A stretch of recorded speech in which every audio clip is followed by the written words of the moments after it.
Tulad ng naging tagumpay ni Vice President Sara Duterte sa Capiz Province noong 2022 elections, buo rin ang kumpiyansa ng mga taga Roxas City na kanilang naipanalo o may papanalo ang Duterte senatorial candidates sa darating na 2025 midterm elections. Narito balita ni Jason Rubrico.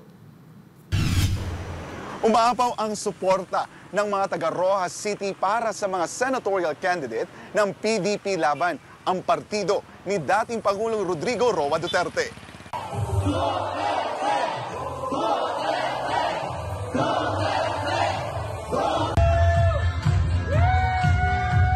Dinumog ng daan-daang taga-suporta ng Duterte senatorial candidates ang Ayusin Natin ang Pilipinas nationwide campaign rally na ginanap sa Barangay Bolo, Roxas City, Capiz. Isa ang Roxas City sa 16 na pangunahing lokasyon na pinagdausan ng naturang campaign rally na inorganisa ng Pastor Apollo C. Kibuloy for Senator Movement. Giit ng mga taga-suporta laban na panahon na para ayusin ang bansa.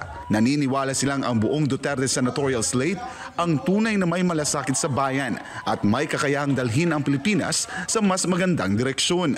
Kabilang sa mga kandidatong ito sina Pastor Apollo C. Kibuloy, Senator Ronald Bato de la Rosa, Senator Christopher Bongo, Attorney Jimmy Bondoc, Attorney J.V. Hinlo, Attorney Raul Lambino, Attorney Vic Rodriguez, Congressman Rodante Marcoleta at Philip Salvador.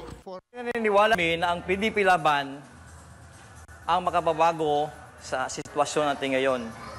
Na ngayon, nagsasuffer yung mga Pilipino dahil sa leader na hindi kayang pamunuan itong bansang Pilipinas. Doktor kasi ako, so nakikita ko na may sakit talaga ang Pilipinas ngayon. So, as a doctor, di ba nagre-reseta kami. So, given a chance, ang reseta ko, PDP laban. Dahil sa malubhang sakit ng Pilipinas ngayon. Pag hindi natin straight vote ang PDP, there will be no change. So, kung kailangan natin ng instant change, I suggest let's vote straight PDP. Kung gusto niyo ng pagbabago.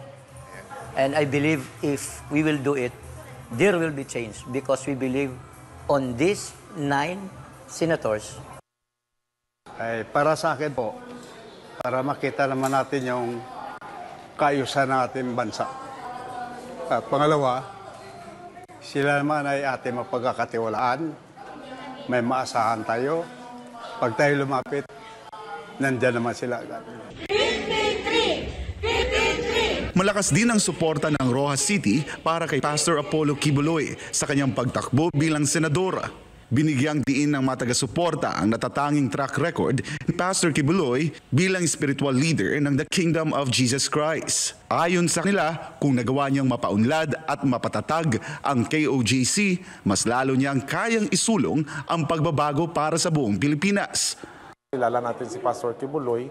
Ako'y naniniwala din na isa siya sa pwede nating mapagkatiwalaan, may i-contribute in terms of development ng bansa natin. Talagang may problema.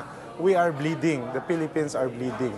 So we need to bite the bullet and Pastor Kibuloy is religious people.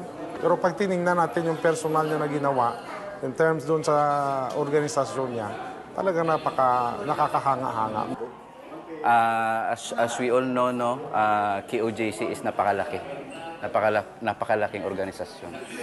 So kung nagawa yon na may disiplina, malinis, walang korupsyon ni Pastor Kibuloy, bakit hindi niya pwedeng gawin sa buong Pilipinas?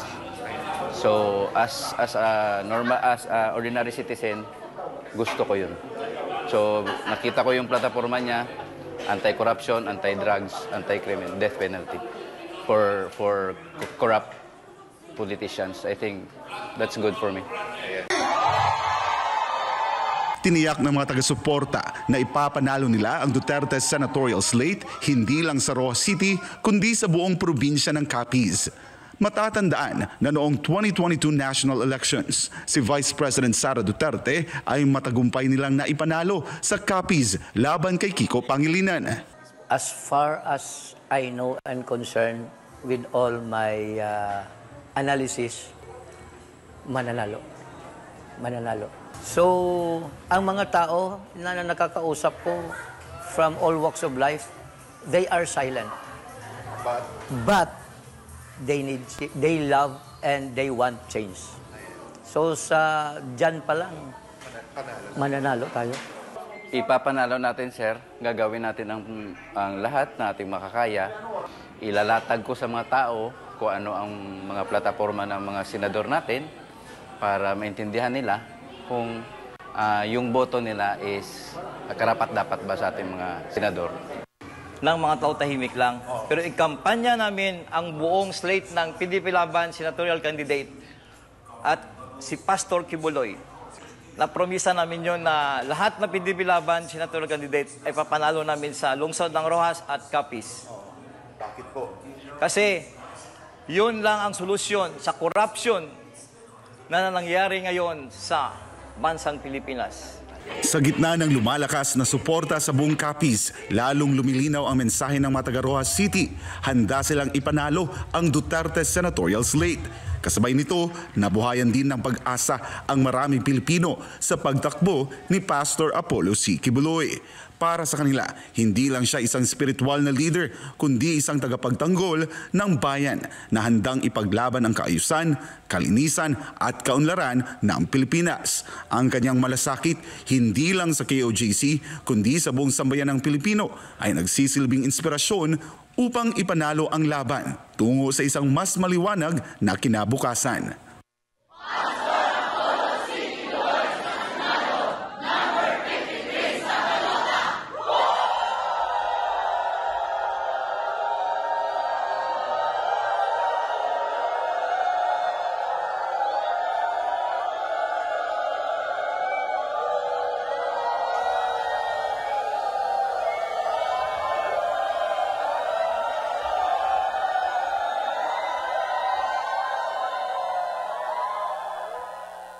Mula dito sa Roxas City, para sa Diyos at sa Pilipinas kung mahal, ako po si Jason Rubrico, SB9 News.